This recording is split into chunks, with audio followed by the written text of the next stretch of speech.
A few moments later. Ha guys, so araw na ngayon, naglalaro pala tayo ng Girl Garden. Yan, punta tayo dyan.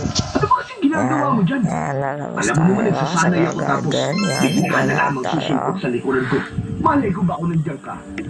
At game-entry tayo ng ating bahay. Ay naku, tignan mo nagkabukol yata. Yan, tumingin ako sa aking computer.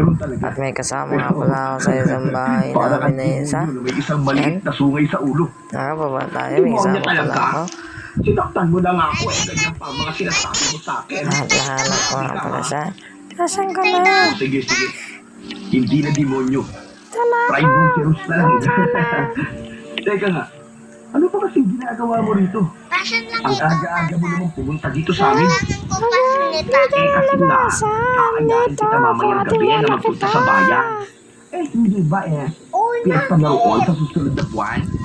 Kuhanin kita. Meron sa bayan? Labas tayo. Bonggang peryahan. May mga rides. Tapos may color game. At bingo. O diba, bongga? Dito, open natin. Sus, ayoko Ada. Ikaw na lang pumunta dun. Ha? Why naman? Dapat ba may dahilan kung bakit ayokong pumunta? Of course! Everything has a reason pala. Kaya explain to me kung bakit ayaw mong sumama sa akin sa perya. Asan na Kaya lawas no? na? Wala na akong panahon para sa mga ganyan-ganyan. Magpapahinga na lang ako kaysa magpunta sa peryahan. Alam mo naman na napakarami kong ginagawa sa maghapon. Nagsasanay ako sa pakikipaglaban tapos kailangan ko pang tulungan si Lolo Oro sa paggawa ng uling na binibenta namin. Ano ka ba naman? Kaya nga mas lalong dapat kang mag-go-go sa peryahan to enjoy, ano? Hindi yung puro katrabaho at pagsasanay. Malay mo, doon mo makilala ang the one for you. Bahala ka dyan sa buhay mo. Tagal-tagal mo yan. Wala Sige, sa labas. pagganap ng kasintahan ang focus ko, Ada. Para sa kalaman mo. Alam mo, Ba't di mo pa rin pinto? may naaamoy ako, Ano ako na. Nagdududa na ako sa'yo, ha? Never ka pa nagka-girlfriend. Don't tell me. Boyfriend lang hanap mo. Naku, Yosef, ha? Huwag naman sana. Baka aagawan mo pa ako ng aura, ha? Hoy, tumigil ka. Puro ka talaga kalokohan. Sige na. Huminga na sa inyo. Magsasanay pa ako rito, i-istorbo ka. Yan. Isa pa yan. Sanay ka ng sanay. Gumagawa lang kasi Hindi na kailangan ng sanay, Yosef, no?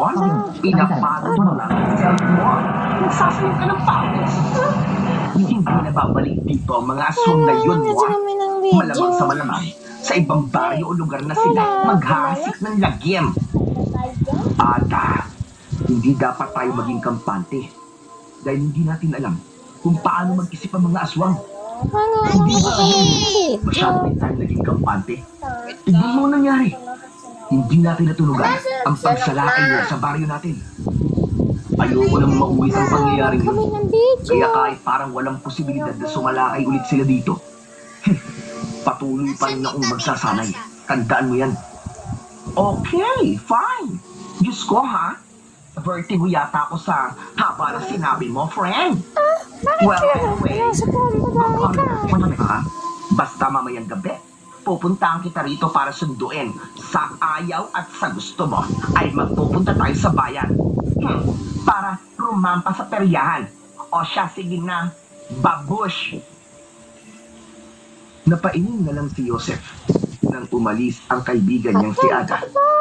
Para kay Yosef ay pagsasayang lamang ng oras ang pagpunta sa peryahan o iba pa lugar kung saan magiging masaya siya. Mas nais niyang igugol ang oras niya sa pagsasanay at pagiging mas mahusay upang kung sakaling muli silang salakayin ng mga aswang ay alam niya na kaya niyang makipaglaban. Bata pa lang ay magkaibigan na sina Yosef at Ada. Palagi silang magkaklase mula elementarya hanggang high school. Noon ay hindi palaglag na